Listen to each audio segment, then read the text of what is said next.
Suhu yang makin tinggi memaksa masyarakat menghabiskan lebih banyak waktu di dalam ruangan, sehingga penggunaan peralatan elektronik pun meningkat.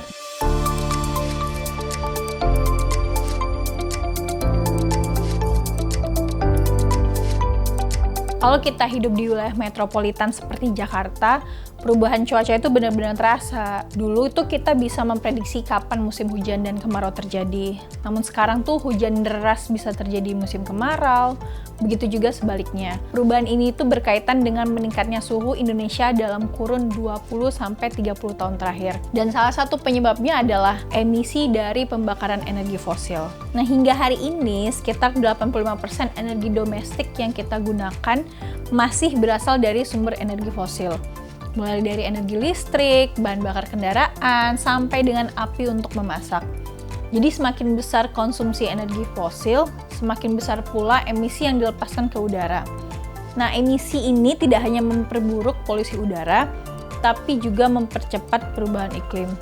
Jadi, ketika kita bicara cuaca yang makin gak menentu, kita sebenarnya sedang membicarakan dampak dari kebiasaan konsumsi energi kita sehari-hari.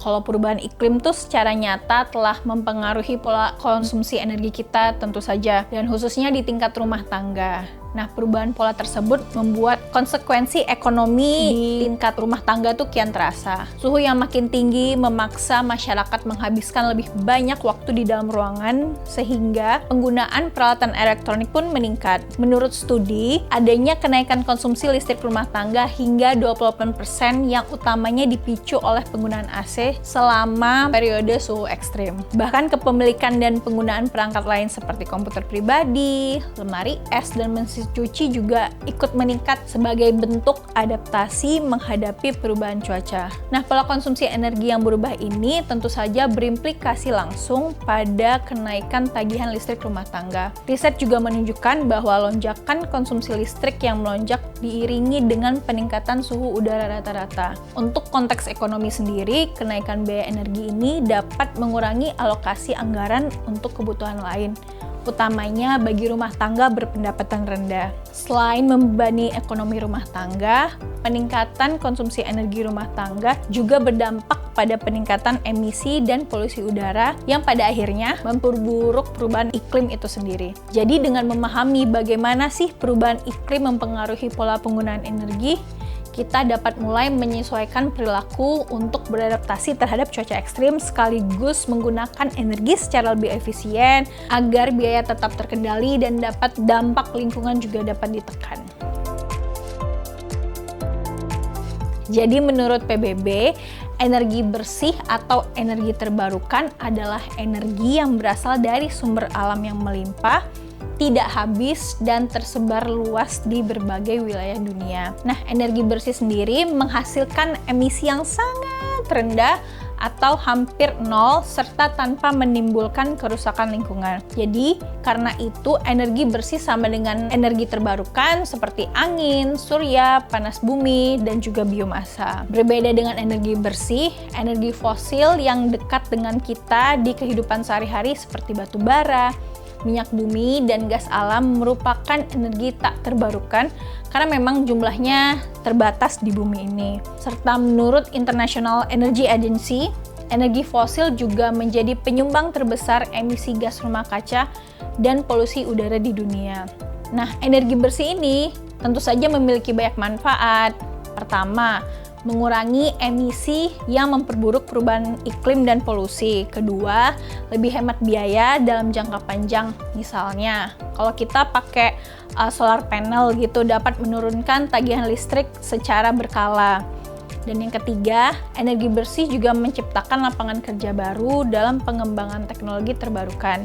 Dan yang terakhir, sumber energinya tersedia gratis nih di alam dan di berbagai penjuru dunia. Nah, jadi pada gambar ini terlihat bagaimana panel surya dapat diterapkan mulai dari skala rumah tangga hingga industri.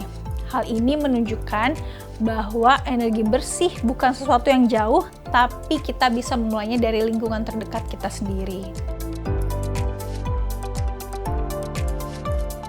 Kalau ngomongin tentang energi bersih atau transisi energi, kita bisa banget mendorong pemerintah untuk menggunakan energi bersih di fasilitas umum dan berbagai layanan publik.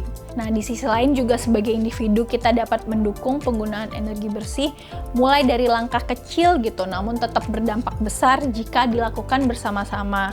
Pertama, mungkin bisa menerapkan perilaku penghematan energi, misalnya mematikan alat elektronik yang tidak digunakan, mengatur suhu AC sesuai kebutuhan, dan mengurangi penggunaan listrik atau mungkin bahan bakar secara berkala dengan naik transportasi umum. Dan yang kedua, mulai memperbaiki efisiensi energi di rumah dengan cara mengganti peralatan rumah tangga dengan model yang lebih hemat energi. Jadi barang elektronik yang udah tua mungkin bisa diganti dengan barang elektronik yang lebih hemat energi, dan juga memilih produk yang tahan lama dan rendah jejak karbonnya. Dan ketiga, jika memungkinkan nih, mulai mempertimbangkan penggunaan energi terbarukan skala kecil seperti solar panel untuk kebutuhan dasar. Karena di banyak wilayah Indonesia, khususnya di daerah 3T, panel surya itu menjadi solusi energi bersih dan pemerataan akses listrik sekaligus. Jadi, transisi energi yang adil hanya terwujud jika pemerintah dan masyarakat bergerak bersama. Oleh karena itu, kita perlu mendorong pemerintah memastikan energi bersih tersedia dan juga terjangkau. Sambil kita juga sebagai individu bisa memulai perubahan dari diri sendiri dan lingkungan terdekat agar adopsinya makin meluas. Jadi semuanya mari berperan sekecil apapun untuk mempercepat hadirnya energi yang bersih, adil, dan berkelanjutan.